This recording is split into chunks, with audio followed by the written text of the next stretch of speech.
어르신 여러분, 오늘 저는 아무도 입에 올리려 하지 않는 그 단어를 꺼내려고 합니다. 죽음입니다. 아마 이 단어 하나만으로도 벌써 채널을 닫고 싶은 분이 계실 겁니다. 그런데 잠깐만요. 끄지 마세요. 오늘 이 영상은 죽음에 대한 무서운 이야기가 아닙니다. 오늘 이 영상을 끝까지 보신 분은 오히려 오늘 밤 더 편안하게 주무실 수 있게 될 겁니다. 그 이유를 지금부터 말씀드리겠습니다. 솔직하게 여쭤보겠습니다. 어르신, 지금 죽음이 무섭습니까?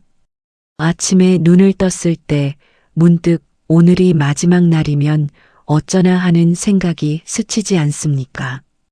병원 검사 결과를 기다리면서 손이 떨린 적 없습니까? 밤에 혼자 누워서 내가 죽으면 이 집은 어떻게 되나, 자식들은 잘 살겠지, 그런 생각하다가 새벽 2시, 3시까지 잠 못 이룬 적 없습니까? 있으시죠? 당연히 있으십니다. 그건 부끄러운 일이 아닙니다. 그건 나약한 게 아닙니다. 인간이라면 누구나 그렇습니다. 예순이 넘으면 그 생각이 더 자주 옵니다. 70이 넘으면 어떤 날은 하루에도 몇 번씩 옵니다. 그것이 현실입니다. 그런데 오늘 저는 놀라운 사실 하나를 알려드릴 겁니다. 죽음을 두려워하는 사람과 두려워하지 않는 사람의 차이는 용감함이 아닙니다. 나이도 아닙니다. 건강 상태도 아닙니다. 딱 한 가지입니다. 그 한 가지를 오늘 이 영상에서 말씀드리겠습니다. 그리고 오늘 이 영상을 끝까지 보신다면 여러분은 두 가지를 얻게 됩니다. 첫째, 왜 죽음에 대한 두려움이 사실은 죽음 자체에 대한 두려움이 아닌지를 알게 됩니다. 둘째, 오늘부터 당장 실천할 수 있는 죽음의 공포를 내 편으로 바꾸는 구체적인 방법을 알게 됩니다. 끝까지 봐주시겠습니까? 오늘 이 이야기가 도움이 될 것 같다고 느끼시면 지금 바로 댓글에 네라고 적어주세요. 아직 잘 모르겠다 싶으시면 글쎄요 라고 적어주세요. 딱 그 한마디면 됩니다. 그리고 구독 버튼과 좋아요도 눌러주시면 이 이야기가 같은 고민을 하시는 더 많은 분들께 닿을 수 있습니다. 자, 이제 시작하겠습니다. 경북 안동에 사시는 73살 박정수 어르신 이야기를 먼저 들려드리겠습니다.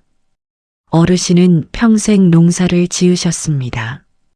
젊은 시절엔 새벽 4시에 일어나 밤 10시까지 논밭에서 사셨습니다. 허리가 부러지도록 일해서 자식 셋을 대학까지 보냈습니다. 큰아들은 서울에서 회사를 다니고 둘째 딸은 부산에서 교사를 하고 막내는 결혼해서 대구에 살고 있습니다. 어르신은 지금 혼자 사십니다. 아내는 65세에 먼저 세상을 떠났습니다. 자식들이 올라오라고 했지만 평생 살던 집을 떠날 수가 없었습니다. 고추밭이 있고 옆집 영감과 매일 아침 막걸리 한잔 하는 루틴이 있고 마당에 심어놓은 감나무가 있습니다. 그게 어르신의 삶이었습니다. 그런데 2년 전부터 어르신 마음속에 무거운 돌 하나가 자리를 잡았습니다. 바로 죽음에 대한 두려움이었습니다. 계기는 소소한 것이었습니다. 옆집 영감이 갑자기 쓰러졌습니다. 뇌경색이었습니다. 사흘 만에 세상을 떠났습니다. 전날까지 같이 막걸리를 마셨는데 사흘 만에 그게 끝이었습니다. 그날 이후로 박정수 어르신은 달라졌습니다. 아침에 눈을 뜨면 제일 먼저 드는 생각이 오늘은 멀쩡한가 였습니다. 가슴이 조금만 두근거려도 심장인가 싶었고 머리가 조금만 아파도 나도 뇌경색인가 싶었습니다. 병원을 달에 3번씩 다녔습니다. 의사 선생님이 아무 이상 없다고 해도 안심이 안 됐습니다. 혹시 모르는 거 아닙니까? 라고 되물었습니다. 밤이 되면 더 힘들었습니다. 이불을 덮고 누우면 나도 자다가 그냥 가는 거 아닐까 하는 생각이 왔습니다. 잠이 안 왔습니다. 잠이 들어도 무서운 꿈을 꿨습니다.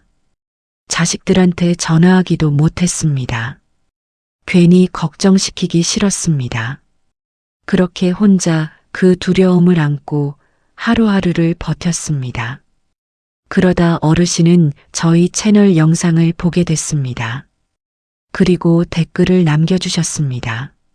나는 죽는 것이 무서운 게 아니라 아직 못다한 게 있는 것 같아서 무서운 것 같습니다. 그게 뭔지는 모르겠는데 라고요. 저는 이 댓글을 보고 한참을 생각했습니다. 박정수 어르신은 정확히 짚으셨습니다. 그게 바로 핵심입니다. 오늘 이 이야기에서 우리가 함께 찾아야 할 것이 바로 그것입니다.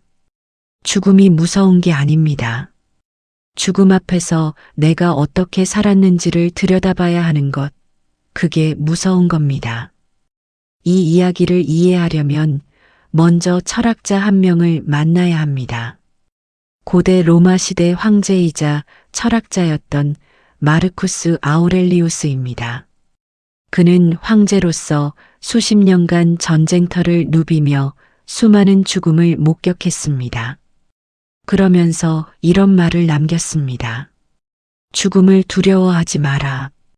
왜냐하면 죽음은 자연의 일부이기 때문이다. 두려워해야 할 것은 제대로 살지 못한 삶이다. 어르신, 이 말이 그냥 흘려들을 말처럼 들립니까? 아닙니다. 이 말 안에 오늘 이야기의 모든 답이 들어 있습니다. 우리가 죽음을 두려워하는 진짜 이유가 무엇인지 심리학은 이렇게 설명합니다. 미국의 심리학자 어니스트 베커는 죽음의 부정이라는 책에서 인간의 모든 불안과 두려움의 근원은 결국 죽음에 대한 공포라고 했습니다. 그리고 그 공포는 2가지에서 온다고 했습니다.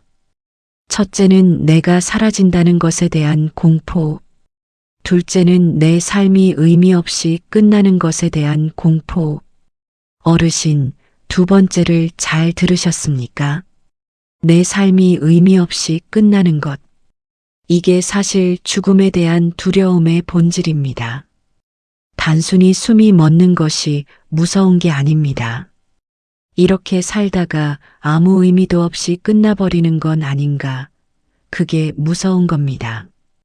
그렇다면 박정수 어르신이 댓글에 남기신 말, 아직 못다한 게 있는 것 같아서 무서운 것 같다는 그 말이 얼마나 정확한 진단인지 이제 아시겠지요.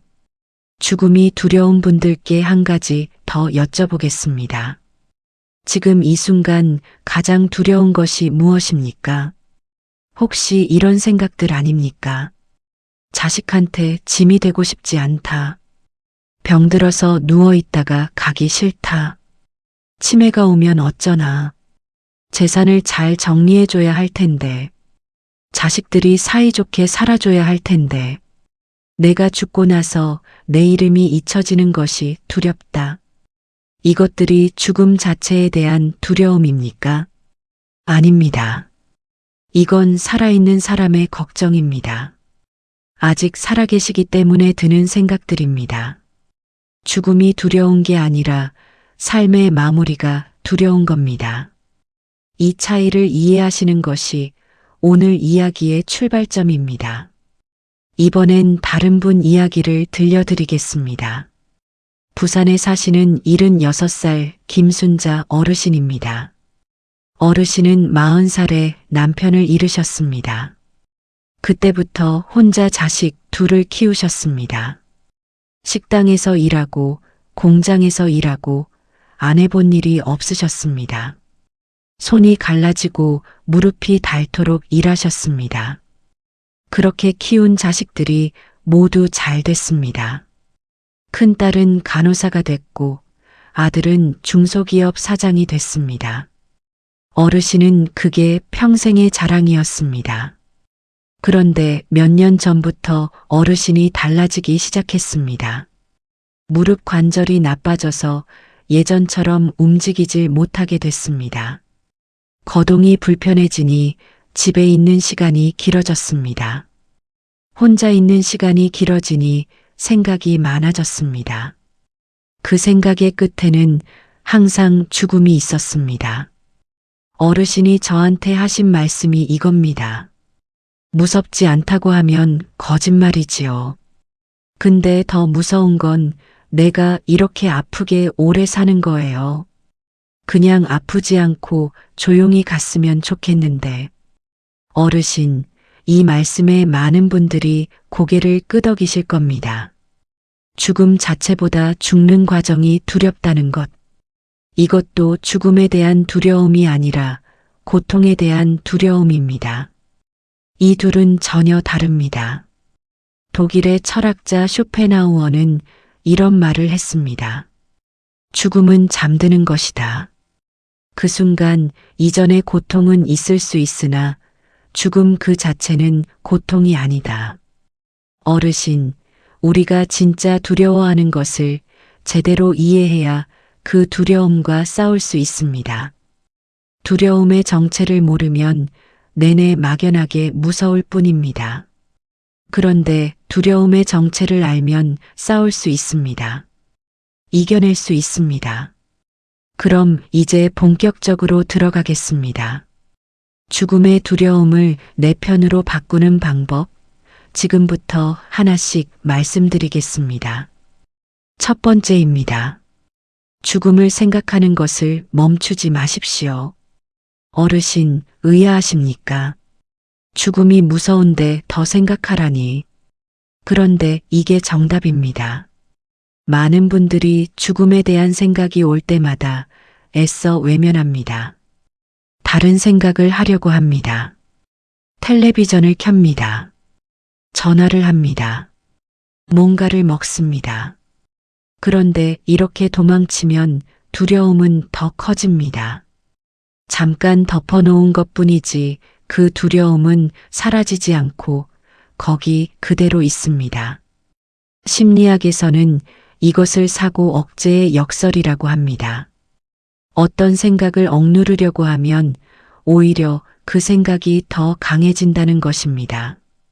하얀 곰을 생각하지 마라라고 하면 오히려 하얀 곰 생각이 더 나는 것과 같습니다. 그러면 어떻게 해야 합니까? 죽음에 대한 생각이 오면 피하지 말고 직접 마주 앉으십시오. 종이를 꺼내서 이렇게 써보십시오. 나는 지금 무엇이 무서운가? 죽음 자체가 무서운가 아니면 병드는 것이 무서운가? 아니면 혼자 죽는 것이 무서운가? 아니면 잊혀지는 것이 무서운가? 이렇게 구체적으로 써보면 막연했던 두려움이 눈앞에 모습을 드러냅니다. 그리고 모습을 드러낸 두려움은 그 순간부터 힘이 절반으로 줄어듭니다. 실체를 알면 덜 무섭습니다. 어릴 때 불 끄고 자면 무서웠던 것이 불을 켜는 순간 그냥 방이었던 것처럼요. 두 번째입니다. 지금까지 살아온 내 삶을 한번 정리해 보십시오. 이것을 심리학에서는 생애 회고라고 합니다. 미국의 정신과 의사 로버트 버틀러가 연구한 개념인데 노년기에 자신의 삶을 되돌아보는 과정이 죽음의 공포를 줄이고 심리적 평안을 가져온다는 것이 여러 연구에서 증명됐습니다. 어르신, 지금까지 어떻게 사셨습니까? 가난했던 시절을 이겨내셨습니까? 자식을 키우셨습니까? 남편 내조를 하셨습니까? 혹은 가족을 먹여 살리셨습니까? 아픈 부모님을 모셨습니까? 어려운 이웃을 도우셨습니까? 그걸 다 쓰십시오. 공책에 적으십시오. 내가 살면서 한 일들, 내가 사랑한 사람들, 내가 극복한 어려움들, 내가 자랑스러웠던 순간들. 이것을 글로 적으면 내 삶이 눈앞에 보입니다. 그리고 그 삶을 보면 깨닫습니다.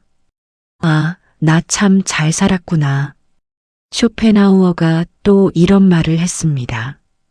인생의 마지막에 자신의 삶을 돌아볼 때 그것이 하나의 완성된 이야기처럼 보인다면 그 사람은 잘 산 것이다.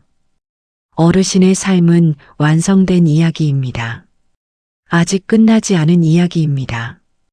그리고 그 이야기는 쓸 가치가 있습니다. 적으십시오. 그게 두 번째입니다. 세 번째입니다. 오늘 하루에 집중하십시오.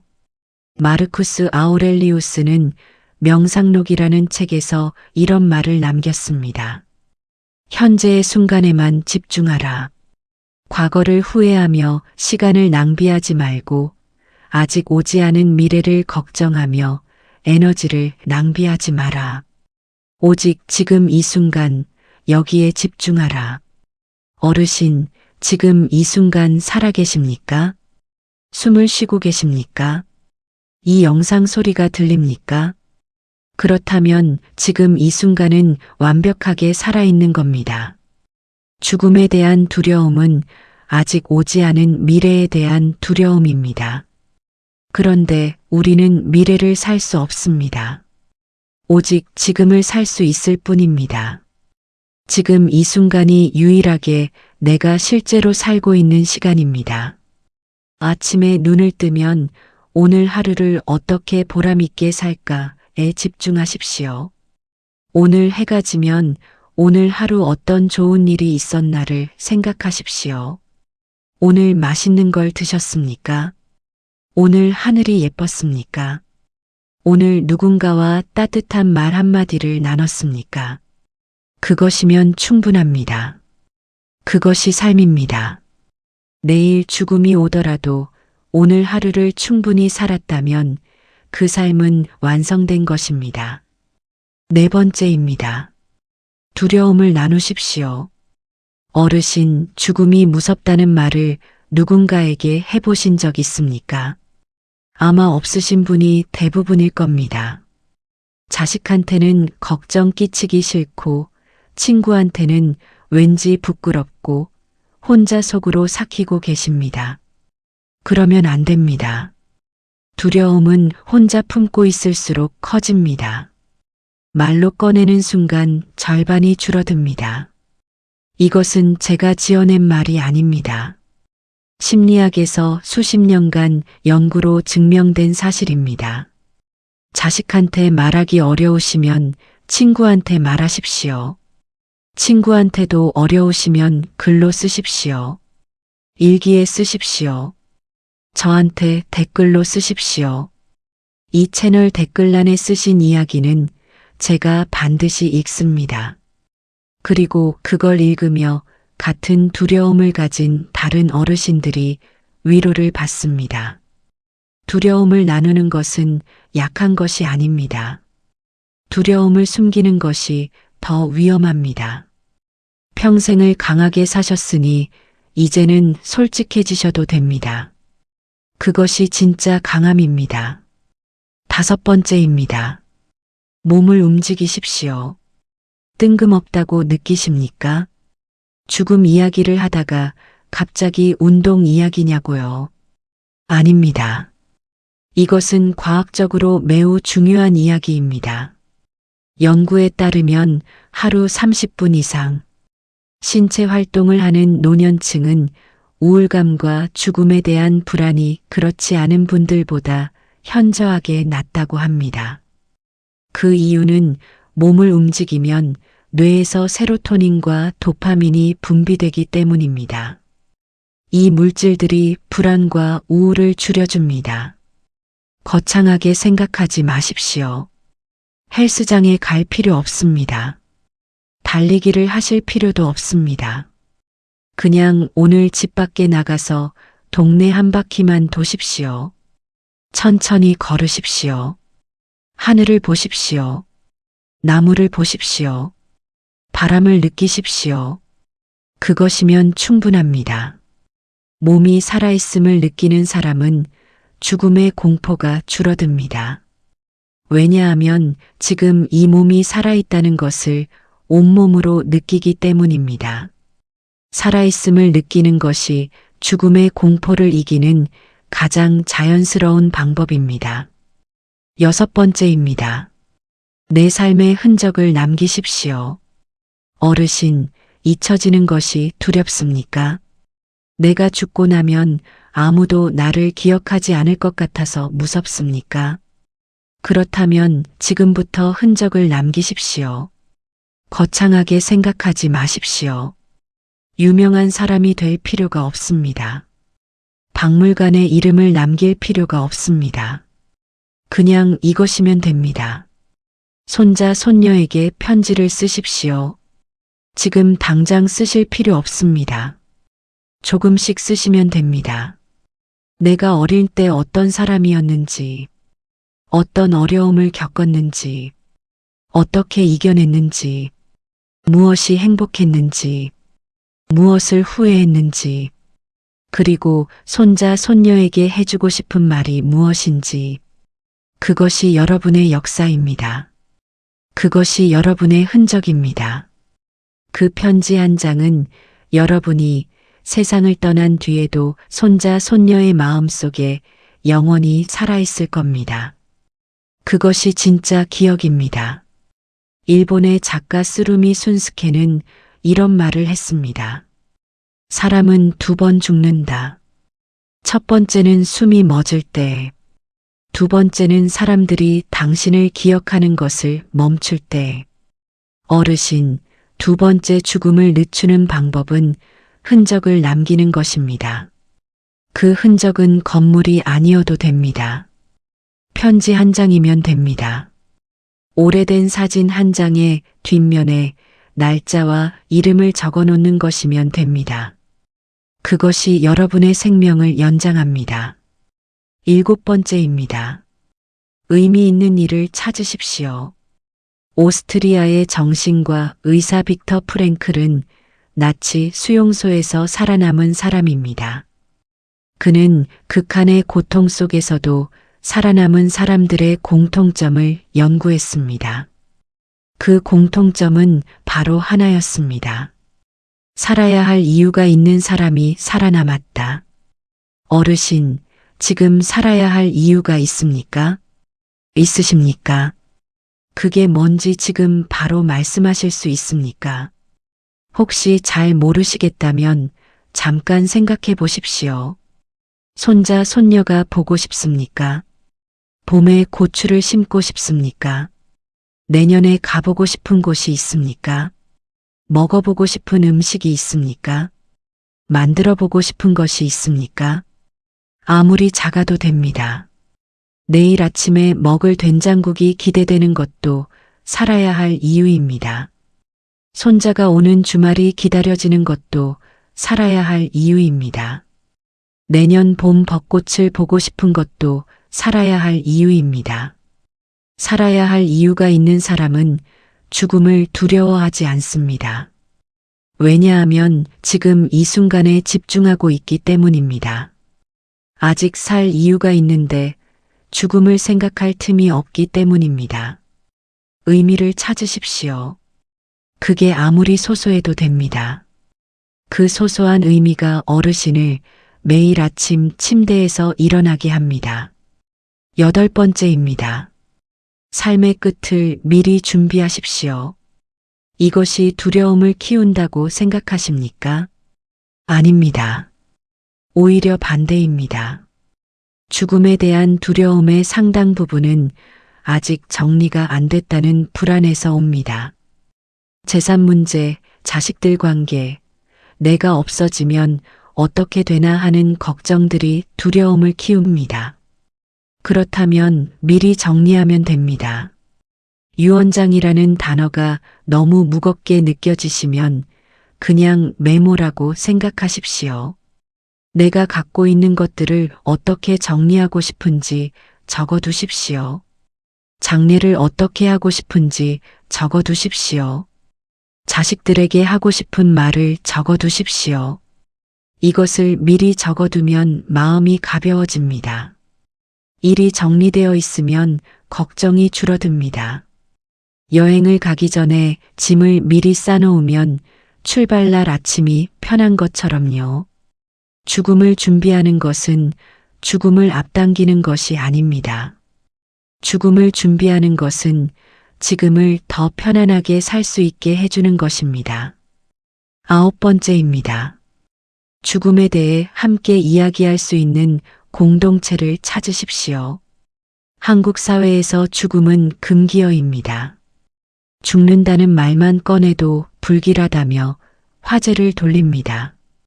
그래서 많은 어르신들이 혼자 그 두려움을 안고 삽니다. 그런데 외국에서는 다릅니다. 일본에는 시니카페라고 하는 모임이 있습니다. 죽음에 대해 함께 이야기하는 카페 모임입니다. 처음에는 생소했지만 지금은 전국에 수백 개의 모임이 있고 참여자들의 불안이 크게 줄었다는 연구 결과가 있습니다. 이야기하는 것만으로 두려움이 줄어듭니다. 같은 두려움을 가진 사람들끼리 모여서 이야기를 나누면 내가 혼자가 아니라는 것을 알게 됩니다. 그리고 혼자가 아니라는 것을 알면 두려움이 줄어듭니다. 이 채널 댓글도 그런 공간입니다. 솔직하게 써주십시오. 나도 무섭다고. 나는 이런 게 제일 두렵다고. 그 솔직한 고백이 다른 어르신들에게 위로가 됩니다. 10번째입니다. 감사를 연습하십시오. 이건 너무 뻔한 말처럼 들리십니까? 그런데 이건 과학입니다. 미국 캘리포니아 대학교 로버트 에먼스 교수의 연구에 따르면 매일 감사한 것 3가지를 적는 사람은 그렇지 않은 사람보다 우울감이 35% 낮고 수면의 질이 높으며 죽음에 대한 불안도 낮다는 결과가 나왔습니다. 오늘 하루 감사한 것이 있으십니까? 아침에 밥을 드셨습니까? 감사한 일입니다. 오늘 비가 안 왔습니까? 감사한 일입니다. 이 영상을 볼 수 있는 눈과 귀가 있습니까? 감사한 일입니다. 감사는 지금 내가 살아있다는 것을 인식하게 해줍니다. 살아있음을 인식하는 사람은 죽음을 두려워하는 대신 살아있음을 감사하게 됩니다. 그것이 전환점입니다. 자, 이제 잠깐 멈추고 또 다른 분 이야기를 들려드리겠습니다. 충남 공주에 사시는 78살 이복순 어르신입니다. 어르신은 젊었을 때 교회 집사님이었습니다. 신앙이 깊으신 분이었습니다. 그런데 몇 년 전부터 그 신앙이 흔들리기 시작했다고 하셨습니다. 몸이 아프기 시작하고 기도를 해도 낫지 않으니까요.